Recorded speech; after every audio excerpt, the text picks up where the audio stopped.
వాయవ్య బంగాళాఖాతంలో అల్పపీడనం ప్రభావంతో శ్రీకాకుళం జిల్లాలో విస్తారంగా వర్షాలు కురుస్తున్నాయి. భారీ వర్షాల కారణంగా లోతట్టు ప్రాంతాలు రోడ్లు జలమయమయ్యాయి. దీంతో వాహనదారులు తీవ్ర ఇబ్బందులు ఎదుర్కొంటున్నారు. అయితే కాలువల్లో పూడికలు తీయకపోవడంతో వర్షపు నీరు ఇళ్లలోకి చేరుతోందని స్థానికులు మండిపడుతున్నారు. మున్సిపల్ సిబ్బందిపై ఆగ్రహాన్ని వ్యక్తం చేస్తున్నారు. శ్రీకాకుళం జిల్లాలో మురుగు నీటి ప్రవాహంతో ప్రజల ఇబ్బందులపై మరింత సమాచారం మా ప్రతినిధి వరప్రసాద్ అందిస్తారు. జిల్లాలో 38 మండలాల్లో నిన్నటి నుంచి కురుస్తున్న భారీ వర్షాలు మాత్రం లోతట్టు ప్రాంతాలు ప్రతి మండల కేంద్రం కూడా జలమయమే మాత్రం తెలుస్తుంది. ముఖ్యంగా నదుల్ని కాలువలు కల్పించే విధంగా మన రోడ్లు చూస్తూ ఉంటున్నాయి. రోడ్డా ఇది నది అన్న దీనిగా ఉన్నాయి. ఆటోలు కానీ ఏవి కానీ రావాలని సరే మాత్రం వాహన చోదకులు అందరూ ఇబ్బందులు పడుతున్నారు. ఈ నేపథ్యంలోనే వస్తున్న ఆటో డ్రైవర్ ఏమనుకుంటున్నారు ఒకసారి అడిగా.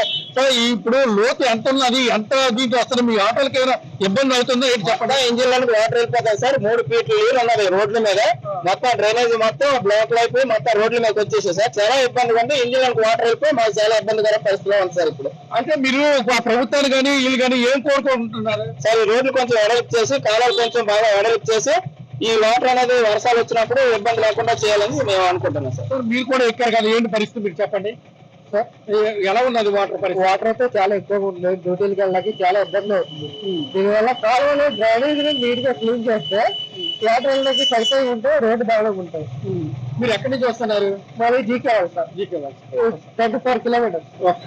ఇది ఏంటో ఆటోలు కూడా ఇంజిన్లు వెళ్ళిపోయి 3 అడుగుల లోపు నీరు ఉన్నాయని చెప్పేసి చెప్తున్నారు. ఈ నేపథ్యంలో చూసుకునేసరికి ఎక్కడ చూసినా సరే వాహన సోదరులు కానీ వీళ్ళు కానీ వెళ్ళడానికి మాత్రం చాలా ఇబ్బంది పడుతున్నారు మాత్రం వస్తుంది. చూస్తుంటే చెరువులు కల్పించే విధంగా ఈ రోడ్లలో ఉన్నటువంటి వాహన సోదరులు వెళ్ళడానికి మాత్రం చాలా ఇబ్బంది పడుతున్నారు. ముఖ్యంగా శ్రీకాకుళం నగరంలోని మాత్రం ఏ కాలువలు చూసుకున్నా ఏం చూసుకున్నా పూడికలు తీసుకోవడం వల్ల ఈ విధంగా జరిగిందని అంటున్నారు. అదేవిధంగా రోడ్లు కూడా వెడల్పు చేయాలని చెప్పేసి చెప్తున్నారు. ఏది ఏమైనప్పటికీ శ్రీకాకుళం నగరంలో మాత్రం ఈ విధంగా ఉండడంతో వాహన చోదకులు మాత్రం చాలా ఇబ్బందులు పడుతున్నారు. మరొక అతను ఇక్కడ తన కారు ఆగిపోయిందా లేదా అని చెప్పి కారు ఇక్కడ పెట్టేసి మరొక శ్రీకాకుళం వాసి ఇక్కడ ఉన్నారు. ఆయన అడుగుదాము అసలు ఏంటి పరిస్థితి, శ్రీకాకుళం నగరం ఈ విధంగా అవడానికి గల కారణాలు ఏమిటి సార్? ఎందుకు ఈ విధంగా మనకి వర్షానికి ఈ మాత్రం వర్షానికి లేకపోతే రాబోయే రోజులు ఇంకా మరి 2-3 రోజుల్లోనే వర్షం ఉంటుంది అని వాతావరణ శాఖ హెచ్చరించింది. ఈ నేపథ్యంలో మీరు ఏమనుకుంటున్నారు చెప్పండి. సహజంగా వర్షం పడడం అనేది అవసరం అండి. వర్షం పడే అవసరం కాకుండా ఎన్ని ప్రభుత్వాలు వస్తున్నా సరే ఏ ఒక్క ప్రభుత్వం కాలాన్ని గురిపెట్టట్లేదు. కనీసం ఈ ప్రభుత్వం అయినా సరే స్పందించి గట్టిగా వర్క్ చేయాలనేసి నా కోరిక. ఈ పరిస్థితి రాకూడదు నా కోరిక. వర్షం అనేది పడుతూనే ఉంటుంది.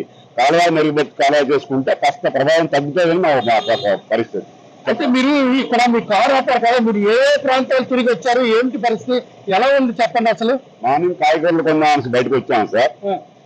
కారు వెళ్తుందా వెళ్దామని బండితో వచ్చాము, తర్వాత కారుతో వచ్చాము. ఉన్న పరిస్థితిని బట్టి కాస్త వెనక్కి వెళ్ళడం జరుగుతుంది సార్. అది విషయం సార్. అయితే ఇప్పుడు మీరు చూసుకున్నారు, మీ ఇంటి దగ్గర నుంచి వచ్చేటప్పుడు ఎంత ఇబ్బందులు పడ్డారు, ఏంటి పరిస్థితి అండి? బండి వెళ్తే నాకు తెలియట్లేదు. కొత్తగా వచ్చినప్పుడు మాకు ఓల్డ్ కాబట్టి నాకు తెలుస్తుంది, అంతా తెలుస్తుంది. కొత్తగా వచ్చినప్పుడు కాలువ అక్కడ 2 ఎకరం తెలియట్లేదు సార్. అది 3 పడిపోయారు సార్ దారిలో. చాలా దారుణం అనమాట. అది వాళ్ళకి తెలియదు. ఒక ఆటో వస్తుంది, కారు వస్తుంది, సైడ్ నుంచి ఎగ్గి పడిపోయింది కాలువలో. కాలువ అక్కడ తెలియట్లేదు, 2 ఎకరం తెలియట్లేదు సార్. కాస్త ప్రభుత్వం గట్టిగా స్పందించారు మా కోరిక. ఇది విన్నారు కదా, కాలువ ఏదో రోడ్డు ఏదో తెలియని స్థితిలో ఉన్నారు. ఇప్పటికే 3 పడిపోయారు. నేను బజార్కి వెళ్ళడానికి వచ్చి కూడా నా వెహికల్ కూడా ఈ పక్కన పెట్టుకొని వేరే వెహికల్ కోసం నేను వెయిట్ చేస్తున్నానని చెప్పి చెప్తున్నారు. ఏదేమైనప్పటికీ శ్రీకాకుళం నగరం మాత్రం సుందరీకరణ చేస్తున్నామని చెప్పి చెప్తున్నారు తప్ప ఇక్కడ ఉన్న పరిస్థితులను కానీ ప్రాబ్లమ్స్ కానీ క్లియర్ చేసే విధంగా ఉంటే ప్రభుత్వాలు చేస్తే బాగుంటుందని చెప్పి శ్రీకాకుళం వాసులు వాపోతున్నారు.